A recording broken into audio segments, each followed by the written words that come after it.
John Wayne worked with all kinds of actors over his career. Some he liked, some he tolerated. But there was one co-star he genuinely couldn't stand, and it all played out on the set of one of his greatest films, Red River.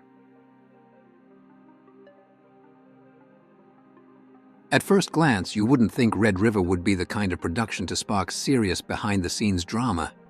It's one of those rock-solid classic westerns, the kind Wayne could do in his sleep. Directed by Howard Hawks, it's a fictionalized take on the first cattle drive along the Chisholm Trail, with Wayne playing the hardened rancher and Montgomery Clift making his big-screen debut as his adopted son. Wayne was the western star of his era. No one played the tough, grizzled cowboy better than him. But Clift was different. He wasn't your typical Hollywood leading man. He was part of a new generation of actors, the method actors, the ones who didn't just show up, hit their marks, and deliver lines. They became their characters, and Wayne, being old school, hated that stuff. From the moment Clift arrived on set, it was obvious he didn't fit in. Wayne and his longtime friend Walter Brennan took one look at this quiet, serious young actor and decided they didn't like him.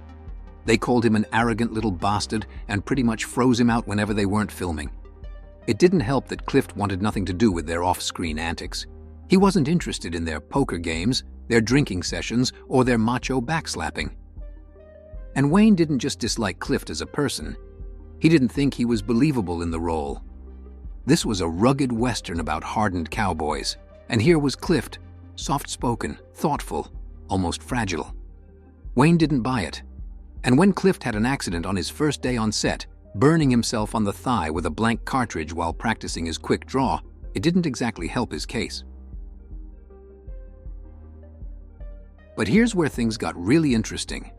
Director Howard Hawks saw this tension and used it. On screen, that simmering resentment between Wayne and Clift made the movie better. Wayne had to admit, Clift was effective in the role, but that didn't change the fact that the two of them could barely stand to be in the same room, and Clift hated the whole experience. When he saw a rough cut of the film, he thought the ending ruined everything. The movie builds up to this massive, emotional confrontation between Wayne and Clift's characters, and then it just fizzles out. "Joanne Dru settles the matter," Clift said, "and it makes the showdown between me and John Wayne a farce." He didn't even like his own performance, but he knew what this movie meant for his career. "I watched myself in Red River," he said, "and knew I was going to be famous." So he decided to celebrate. "I would get drunk anonymously one last time." And if you want to know just how much Clift hated this experience, over a decade later, when Howard Hawks offered him a role in Rio Bravo, alongside Wayne and Brennan, he didn't even think about it. He just said no. That role went to Dean Martin instead. Looking back, Clift summed it up perfectly. Wayne, Hawks, Brennan, they were all part of that old-school Hollywood world. They laughed and drank and slapped each other on the back, he said. They tried to draw me in, but I couldn't go along with them. The machismo thing repelled me. And that's what it all came down to. Wayne and Clift weren't just different actors.